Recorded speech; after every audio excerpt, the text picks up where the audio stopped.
serving the Republic of the Philippines for more than 75 years. Ito po ang Presidential Broadcast Service.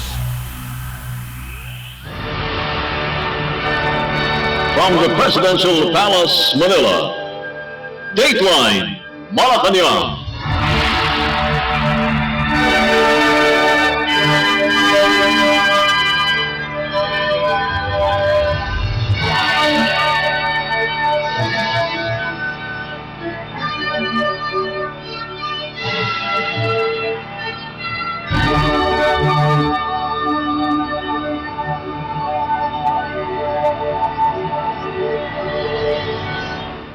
Good day, this is Dateline Malacañang. Here are today's Palace top stories. President Ferdinand R. Marcos Jr. led a private necrological service for the late Department of Migrant Workers or DMW Secretary Susan Toots Ople in Malacañang Palace's Kalayaan Hall on Monday morning and admitted that the post she vacated is too large to fill. In his message during the necrological service, President Marcos said the entire country suffered a great loss with the passing of Secretary Ople on August 22 at the age of 61 after battling breast cancer. And if I do shed a tear, it is because it is such a sad day to know. It is such a sad bit of knowledge to know that Toots will not be here anymore. And what a big gap she will leave, not only to her friends, not only to her family, but to the millions of those who she took care of, who she loved, and who she worked for tirelessly and President Marcos admitted that it would be difficult to find a DMW chief as dedicated as Secretary Ople.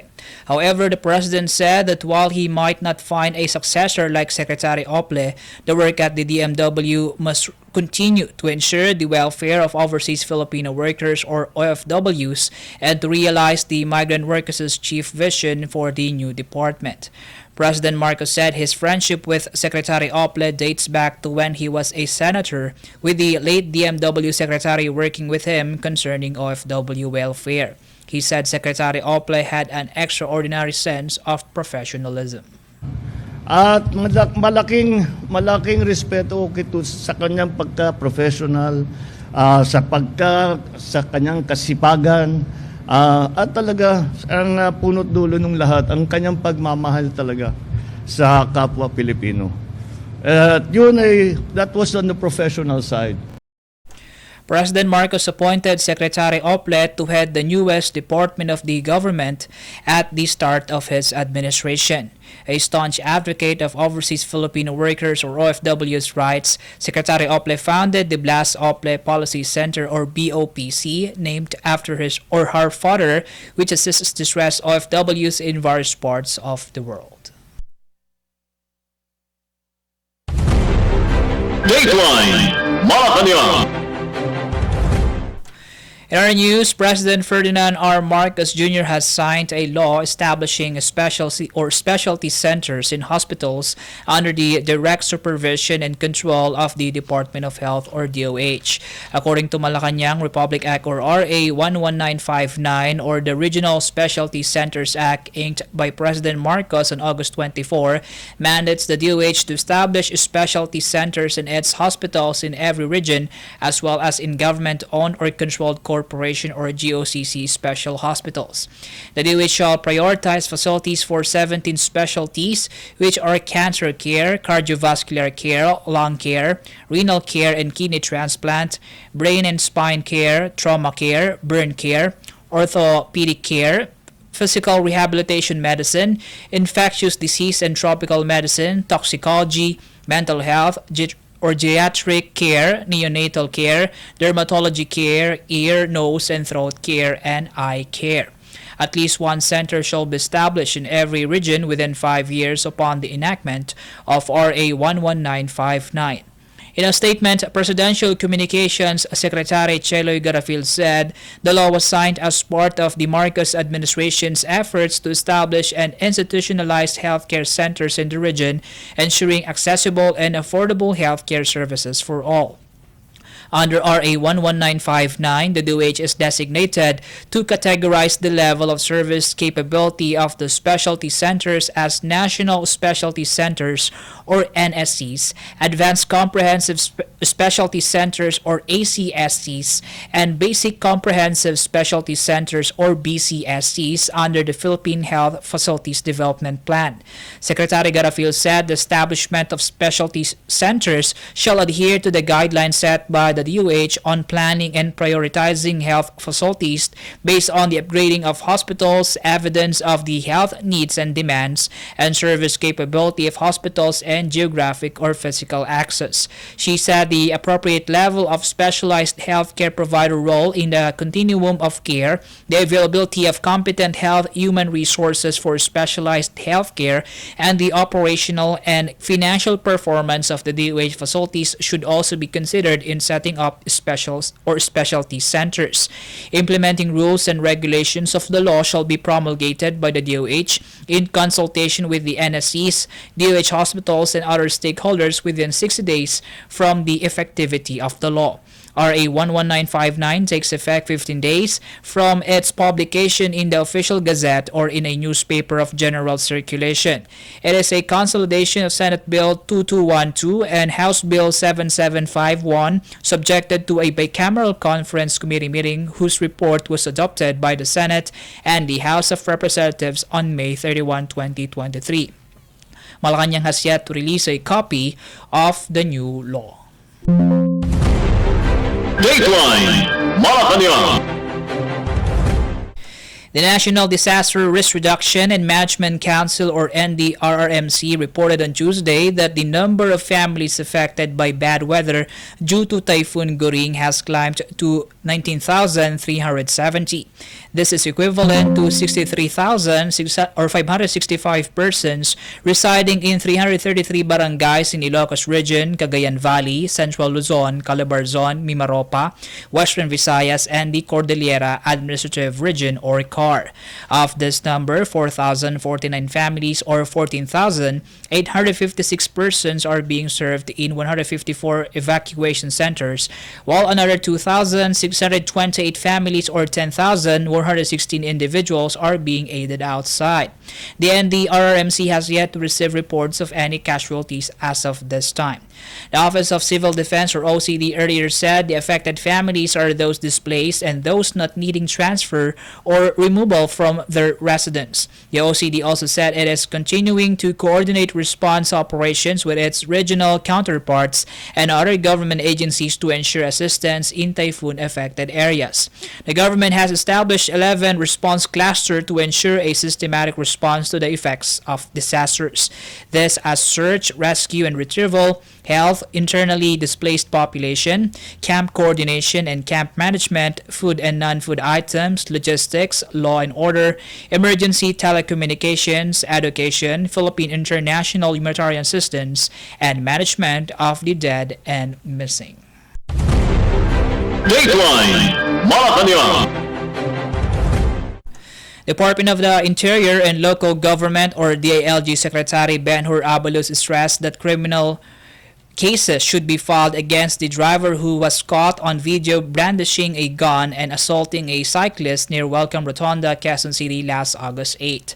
According to Secretary Abalos, there must be consequences on the actions of Wilfredo Gonzalez, the motorist who was captured in a viral video hitting a bicycle rider and later pulling out a gun. The DILG chief stressed the need to not allow what he called bullies to just go around intimidating people with deadly weapons for the sake of a peaceful and orderly society. He noted reports that Gonzalez had reached a settlement with the victim. However, he explained that in certain instances, criminal cases may still be filed even if the victim refuses to make a complaint. Secretary Abalos, a lawyer by profession, said that at the very least, a case for alarm and scandal could be filed. Secretary Abalos sits as chairperson of the National Police Commission or NAPOLCOM, which supervises the Philippine National Police or PNP. Secretary Abalos said the NAPOLCOM will monitor the PNP's response to this incident.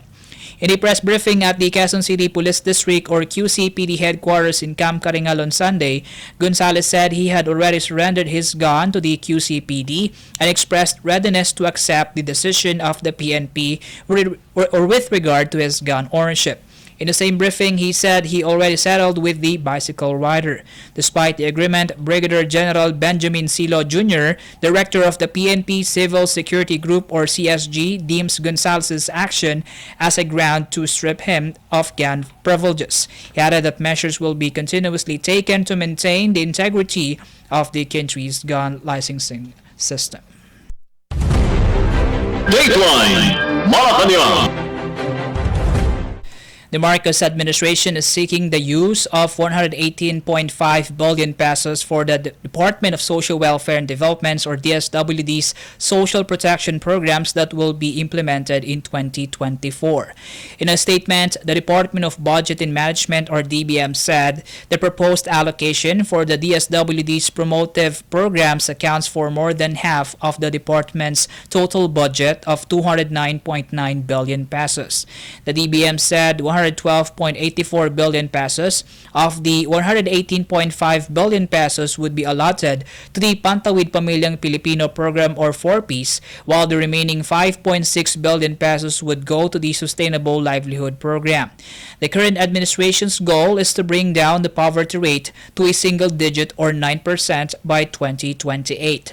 Under the 2024 National Expenditure Program, the DSWD will receive a budget of 209.9 billion pesos, higher by 5.22% or 10.4 billion pesos from the 199.5 billion pesos allocation in the 2023 General Appropriations Act. Meanwhile, the DBM said about 76.2 billion pesos would be used for the DSWD's protective programs in 2024.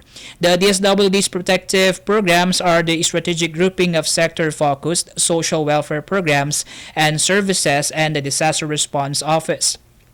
The DBM noted that 20 billion pesos would be earmarked for the protective services for individuals and families in difficult circumstances, 49.8 billion pesos for social pension for indigent senior citizens, 10.7 million pesos for assistance to persons with disability, 23.8 million pesos for recovery and reintegration program for trafficked persons, 51.2 million pesos for services to displaced persons or deportees, and 4.1 billion pesos for the supplementary feeding program.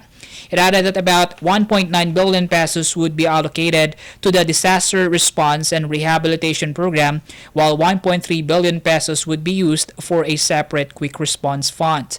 The DBM said the DSWD's Philippine Food Stamp or Strategic Transfer and Alternative Measures Program would also receive an allocation of 1.9 billion pesos. About 1.2 billion pesos would be used for the agency's Social Welfare and Development Technical Assistance and Resource Augmentation Program, while 71.8 million pesos would be tapped for the Social Welfare and Development Agency's Regulatory Program. The DBM said 900.1 million pesos would be allotted to the Payapa at Masaganang Pamayanan or Pamana Peace and Development Fund, which is exclusive to projects in conflict-affected areas identified by the Office of the Presidential Advisor on Peace, Reconciliation, and Unity or OPAPRO. Dateline Malacañang.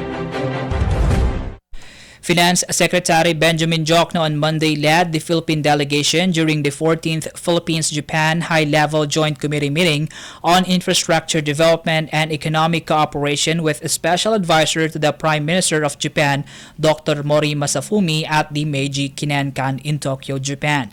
In his opening remarks during the meeting, Secretary Jokno stressed the Philippines and Japan's deep bilateral ties that he said the two countries enjoyed through the years and strengthened by Tokyo's steadfast commitment and continued support to Manila's development agenda. The meeting allowed both countries to review the key accomplishments of their bilateral cooperation after the 13th Philippines-Japan High-Level Joint Committee meeting in Manila last November 4, 2022. Achievements in infrastructure development, regional development, agriculture, information and communications technology or ICT, energy and environment, maritime safety, disaster risk management, development in Mindanao, as well as the facilitation of public-private partnership or PPP opportunities between the Philippines and Japan were discussed during the meeting.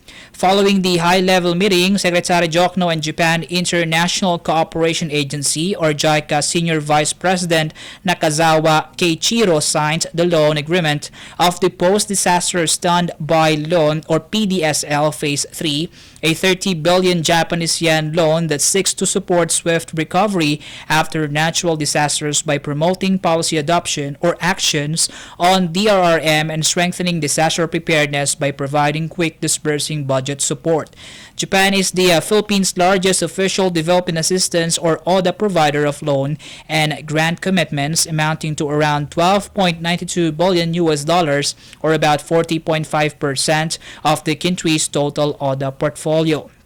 JICA is currently supporting the implementation of 28 ongoing loans with the Philippine government. Secretary Jokno said the Philippines will continue to secure concessional terms and conditions through JICA's Special Terms for Economic Partnerships or STEP, which increases the visibility of Japanese ODA in recipient countries through the best use of advanced technologies and know-how of Japanese firms. Secretary Jokno also thanked the Japanese government for financing key railway projects amounting to about 394.4 billion Japanese yen. Among these are the North-South Commuter Railway Project or NSCR Extension Project and the Metro Rail Transit or MRT Line 3 Rehabilitation Project. The meeting also allowed the Japanese government to gather insights in terms of determining the assistance needs of the Philippines in pursuit of Upper Middle Income Country or UMIC status. Both countries then discuss available financing options once the Philippines enters UMIC status by 2025. This include new frameworks such as the private capital mobilization type grant that attracts investment and the offer type that proposes a menu of cooperation that takes advantage of Japan's strengths. As a sign of confidence, the government of Japan renewed its commitment to the development cooperation with the Philippines, building on the strong economic, political, and cultural ties throughout the years. Prior to the meeting, the Philippine delegation paid a courtesy visit to Japanese Prime Minister Fumio Kishida at the office of the Prime Minister to affirm the two countries' strong bilateral ties. The delegation consisted of agency heads and officials from the National Economic and Development Authority or NEDA, Department of Budget and Management or DBM, Department of Public Works and Highways or DPWH, Department of Transportation or DOTR, Department of Energy or DOE, Department of the Information and Communications Technology or DICT, and Basis Conversion and Development Authority or BCDA, as well as Philippine Ambassador to Japan, Mylene Garcia Albano. Dateline Malacañang. Transportation Secretary Jaime Bautista expressed his gratitude to Japan for economic packages and assistance in the construction and modernization of the Philippines railway infrastructure. During the 14th High-Level Joint Committee meeting on infrastructure and economic cooperation between the two countries held in Tokyo, Secretary Bautista noted the ongoing railway projects supported financially by the Japan International Cooperation Agency or JICA.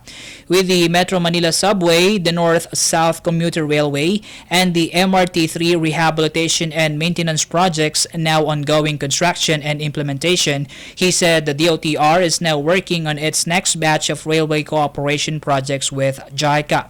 Secretary Bautista noted JICA's technical cooperation assistance for the ongoing feasibility study of the new Clark City extension of the North-South Commuter Railway. The transport chief also bared his agency's request for assistance plans for the feasibility study of the Metro Manila Subway Project's second phase in the high-level meeting with Japanese officials. Likewise, Secretary Bautista also mentioned the possible financing for certain components of the LRT2 midlife rehabilitation project, which will be explored pursuant to an ongoing LRTA-funded feasibility study. Following the recently signed pact with the Japanese government, Secretary Bautista said the Philippine government will soon identify new railway projects for the formulation of a 30-year railway master plan for the country's Greater Capital Region.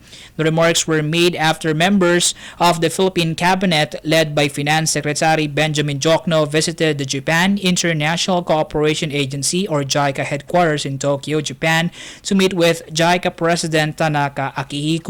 During the high-level meeting, JICA expressed its continued commitment to supporting the Philippines' development agenda and raised opportunities for further work in sectors such as energy, peace in Mindanao, and public-private partnerships. The Philippine delegation is composed of the Secretaries of the Department of Finance, National Economic and Development Authority, Department of Budget and Management, Department of Public Works and Highways, Department of Transportation, Department of Information and Communications Technology, Department of Energy, and the Basis Conversion and Development Authority. Dateline Malacañang. The Philippine National Police or PNP on Monday said the 2,700 body-worn cameras or BWCs procured for police officers nationwide will be used in checkpoint operations as part of security measures for the upcoming Barangay and Sangguniang Kabataan elections or BSKE. This as the filing of the Certificate of Candidacy or COC for BSKE started on Monday and will run until September 2. PNP Public Information Office Chief Brigadier General Rodrigo Maranan told reporters in a press conference held at Camp Crame that Police Chief General Benjamin Acorda Jr. ordered the deployment of a sufficient number of personnel across the nation more than 2 months ahead of the October 30 polls. Maranan said the PNP chief has also reminded police officers to treat all individuals with utmost courtesy and respect at checkpoints and hold inspections in a professional and non-disruptive manner. The establishment of checkpoints was carried out under Commission on Elections or COMELEC Resolution Number 10924 to effectively implement the ban on firearms and other deadly weapons during the 90-day election period from August 28 to November 29. The resolution prohibits the bearing, carrying, or transporting of firearms or other deadly weapons in public places, including any building, street, park, private vehicle, or public conveyance, or even if licensed to possess or carry the same unless authorized by the COMELEC. Meanwhile, Maranan said they will continue to monitor the 27 areas of grave concern for the coming BSKE. He added that the data on these areas have yet to be validated by the PNP together with the COMELEC, the military, and the Philippine Coast Guard. The PNP is also keeping a close watch on the province of Negros Oriental and areas in the Bangsamoro Autonomous Region in Muslim Mindanao, noting that security adjustments will be made in these areas as the need arises. The election period for October 30 village and youth polls will run until November 29, while the campaign period is set from October 19 to 28. On Monday, a 51-year-old bodyguard was arrested in Cavite for violation of the gun ban. Based on the spot report that reached Camp Crame, arrested was Melquiades Quieta for carrying a Glock pistol during a checkpoint around 10:45 a.m. on Monday in Barangay Cabuco in 13 Martires City. However, the same report did not mention any person or group Quieta is working for. The gun ban prohibits the bearing, carrying, and transport of firearms and other deadly weapons during the election period. Exempted from the ban are law enforcers, but they should have authorization from the COMELEC and wear an agency-prescribed uniform while on official duty during the election period. Violators face imprisonment of not less than a year but not more than 6 years and shall not be subject to probation.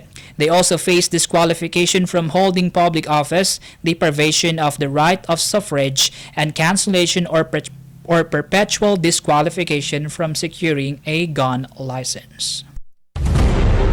Dateline Malacañang. The Department of Agriculture, Bureau of Fisheries and Aquatic Resources, or DABFAR, warned the public against red tide in the coastal waters of Bohol, Zamboanga del Sur, Capiz, Iloilo, and Aklan.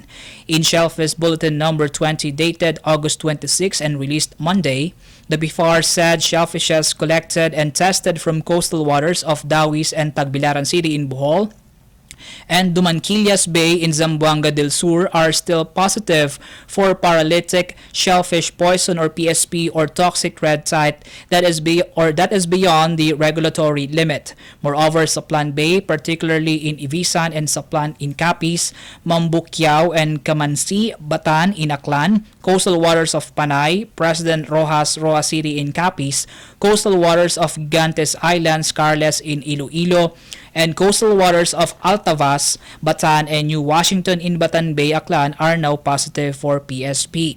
It said all types of shellfish and Acetus species or alamang gathered from the areas shown above or shown above are not safe for human consumption.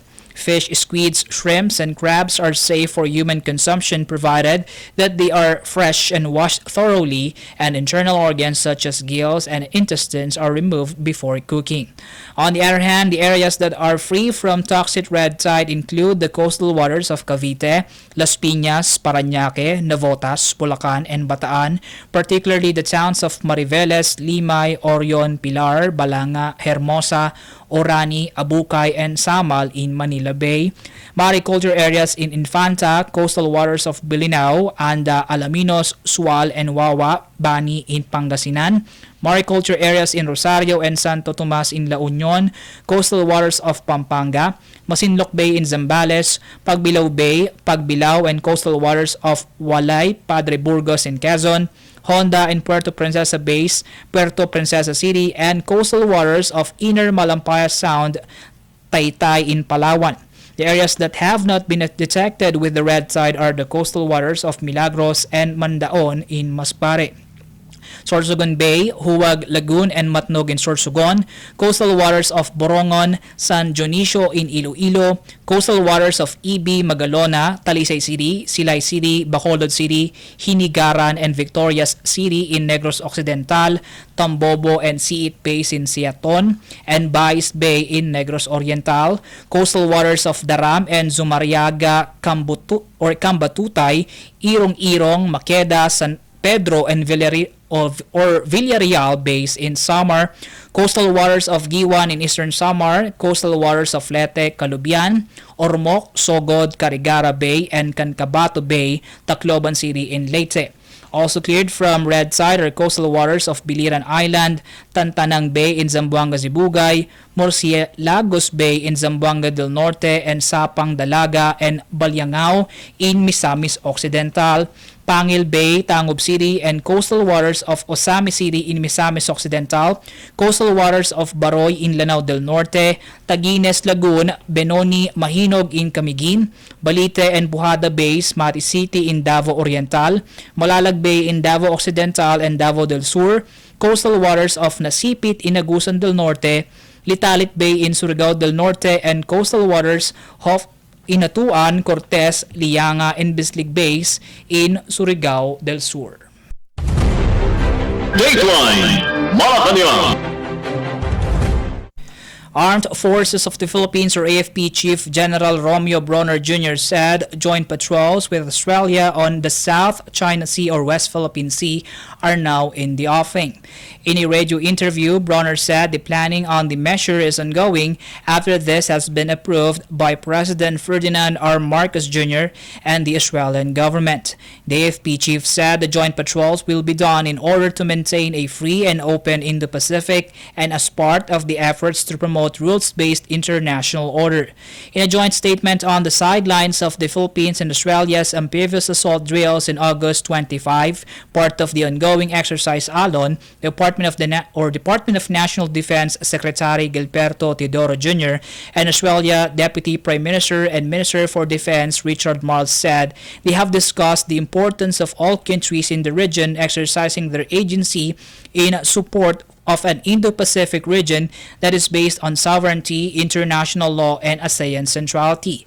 Under the Enhanced Defense Cooperation Program, the two defense chiefs said they are working to broaden the scope of the two countries' cooperation and the complexity of the activities.